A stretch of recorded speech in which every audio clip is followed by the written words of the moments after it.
رمضان کا مہینہ مبارک ہو، قربان کا مہینہ مبارک ہو۔ سلسلے ماہ رمضان مسئلہ نمبر 31۔ کوئی خوف نہ ہو تو بچوں کو دودھ پلانے والی خاتون کا اور حاملہ خاتون کا روزہ رکھنا جائز ہے۔ ہاں، حاملہ خاتون کا اگر یہ ڈر ہو کہ روزہ رکھنے سے خود کو یا حمل کو ضرر پہنچے گا تو روزہ رکھنا ناجائز و حرام ہے، یعنی واجب ہے وہ روزہ نہ رکھے۔ اسی طرح دودھ پلانے والی خاتون کو خوف ہو کہ روزہ رکھنے سے خود کو یا بچے کو ضرر پہنچے گا تو بھی روزہ رکھنا ناجائز ہے، یعنی اسے بھی واجب ہے کہ وہ روزہ نہ رکھے۔ حاملہ اور دودھ پلانے والی خاتون نے خود کی جان کو ضرر پہنچنے کے ڈر سے روزہ نہیں رکھا تو اس پر کوئی کفارہ، کوئی فدیہ نہیں ہے،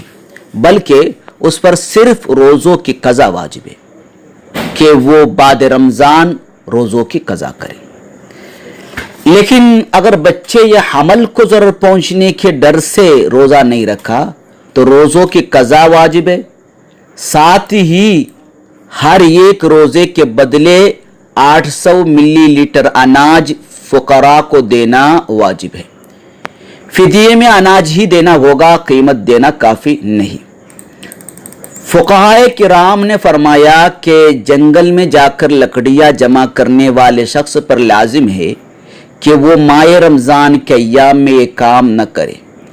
یعنی لکڑیاں جمع کرنا موقوف کرے، کیونکہ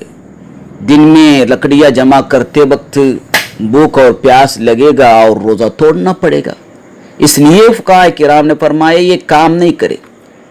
اس عمل کو موقوف نہیں کر سکتا، یعنی روزانہ کی کمائی پر ہی اہل و عیال کا گزارا ہے تو رات کے وقت اس عمل کو کرے، یعنی دن میں پھر بھی نہیں کرے، وہ بھی نہیں ہو سکتا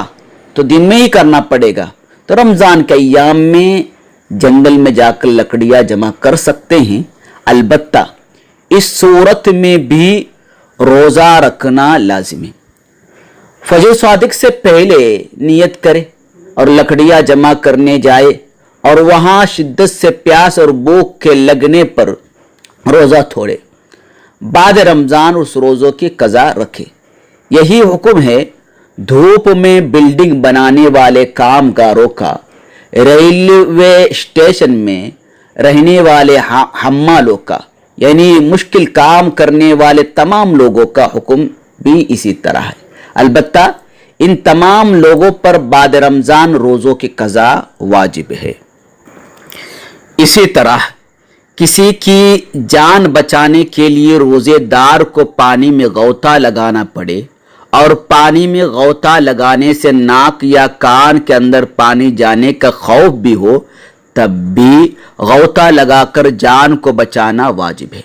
اگرچہ وہ ایک بلی کی جان کو بچانے کے لیے پانی میں غوطہ لگا رہا ہو۔ ناک اور کان کے اندر پانی جانے سے روزہ تو ٹوٹ جائے گا، اس لیے بعد رمضان اس روزے کی قضا واجب ہے، ساتھ ہی ایک مد یعنی 800 ملی لیٹر اناج مسکین کو دینا بھی واجب ہے۔ اگر جان کو بچانا نہیں ہے، دوسرے کے مال کو بچانا ہے، تب تو غوطہ لگا کر اس مال کو بچانا واجب نہیں، سنت ہے۔ ناک اور کان میں پانی جانے کی صورت میں روزہ تو ٹوٹ بھی جائے گا، بعد رمضان روزے کی قضا واجب ہے، ساتھ ہی فدیہ دینا بھی ہوگا، یعنی مسکین کو ایک مد اناج دینا ہوگا۔ ان تمام باتوں کو سننے کے بعد غور کیجئے کہ اسلام میں جان کی کیا قیمت ہے، وہ بھی ایک بلی جیسے جانور کی جان کی قیمت۔ اس کے لیے روزہ بھی توڑنا واجب ہے،